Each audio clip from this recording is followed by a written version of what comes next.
አዘርባይጃን የአውሮፓ ህብረት የወቅቱ ፈተና። በካካሰስ ተራራና ካስፒያን ባህር የተከበበችው አዘርባይጃን ከአውሮፓ ህብረት ምክር ቤት ለመውጣት ማሰቧ ከሰሞኑ የዜና ማሰራጫዎች ላይ ሲነገር የሰነበተ ጉዳይ ነው።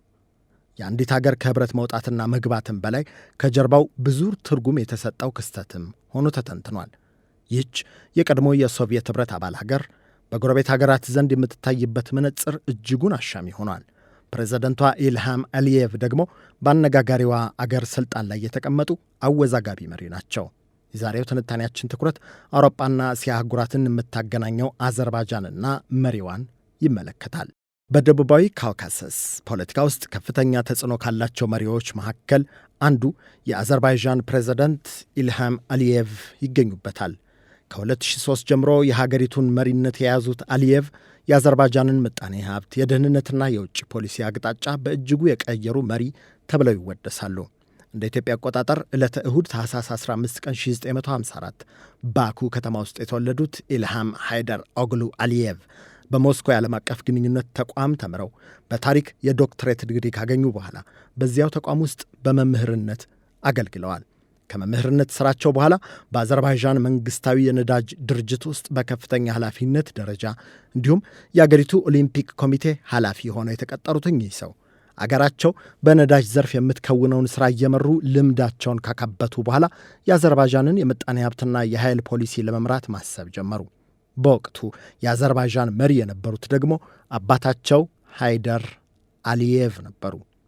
በአውሮፓ ዘመን ቀመር በ2003 የአባታቸውን መንበር ተረክበው የአዘርባይጃን ፕሬዝደንት ከሆኑ በኋላ በ2024 የተከወነውን ጨምሮ በአዘርባይጃን የተደረጉ ተከታታይ ምርጫዎች ላይ ድል እያስመዘገቡ ይኸው ለ23 ዓመታት በሥልጣን ላይ አሉ። በአሊየቭ የሥልጣን ዘመን ከዘይትና ከጋዝ ሀብቷ በመጠቀም ምጣኔ ሀብታዊ እድገትና መሠረተ ልማት ማስፋፋት ያስመዘገበችው አዘርባይጃን በእኚሁ መሪ ዘመን የነዳጅና የጋዝ ሀብቷን በመጠቀም በክልላዊ ፖለቲካ ውስጥ ያላትን ሚና አሳድጋለች። ይህ ሀብቷ ከአውሮፓና ከሌሎች ክልላዊ አጋሮች ጋር ያላትን ግንኙነት ለማጠናከር አስፈላጊ መሳሪያም ሆኗታል። ይህ መርታ እንዳለም ሆኖ ግን ፕሬዝደንት አሊየቭ አስተዳደር በዴሞክራሲ፣ በፖለቲካ ነጻነትና በሰብአዊ መብት ጉዳዮች ላይ ትችት ይቀርቡበታል።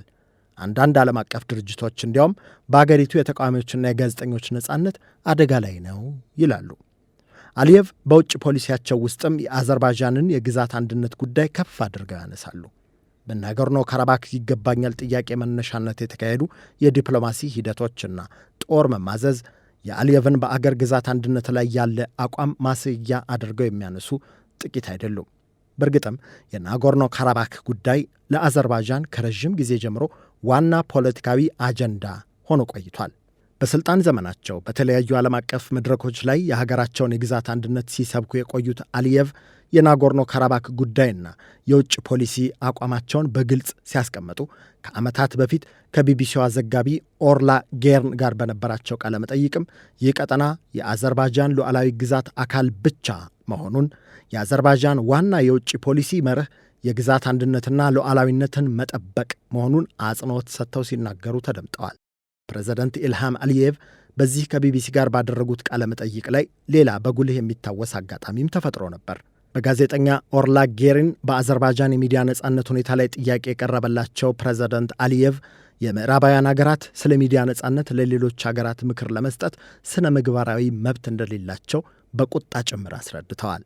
የምዕራባውያን ሀገራት የሚዲያ ነጻነትን እንደ ዓለም አቀፍ መርህ ሲያቀርቡ በራሳቸው ክልል ያሉ የጋዜጠኞችና የሚዲያ ችግሮችንም ማየት እንዳለባቸው የመከሩት አሊየቭ በተለይም የዊኪሊክስ መስራች ጁሊያን አሳንዥን ጉዳይ በማንሳት ምዕራባውያን ስለ ፕሬስ ነጻነት የሚያቀርቡት ዲስኩር ራስ ሳይጠናው ጉተና አይነት ነው የሚል ምላሽ ሰጥተዋል።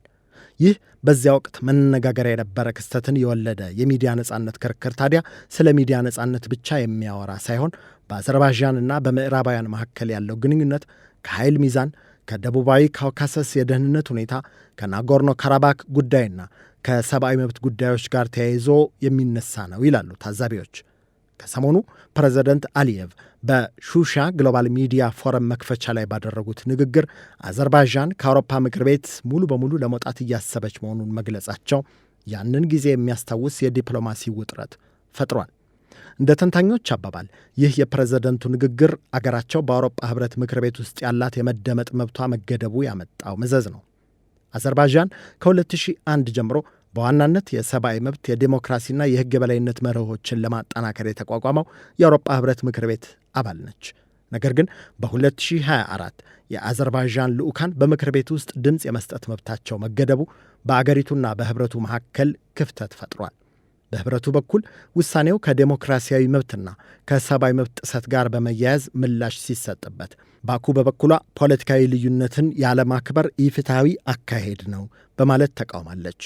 ፕሬዝደንት አሊየቭ አገራቸው ከምክር ቤቱ አባልነት መውጣት ብቻ ሳይሆን ከተቋሙ ሙሉ በሙሉ ራሷን ለማውጣት እያሰበች መሆኑን መግለጻቸውን የሚያወሱ ተንታኞች አዘርባይጃን ከአውሮፓ ምክር ቤት ብትወጣ በአውሮፓ ህብረት አባል አገራት መካከል ሰፍኖ የቆየው በውይይትና በተቋማዊ ሂደት ችግሮችን የመፍታት ልማድ ላይ መጥፎ ታሪክ ያስመዘግባል በማለት ሐሳባቸውን ሰንዝረዋል።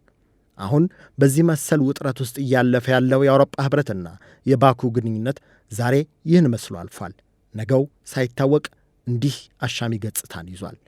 ለዚህ ዘገባ አናዶሉ፣ ዩሮኒውስ፣ የኒ ሰፋክ የመረጃ ምንጮችን በዋቢነት ተጠቅመናል።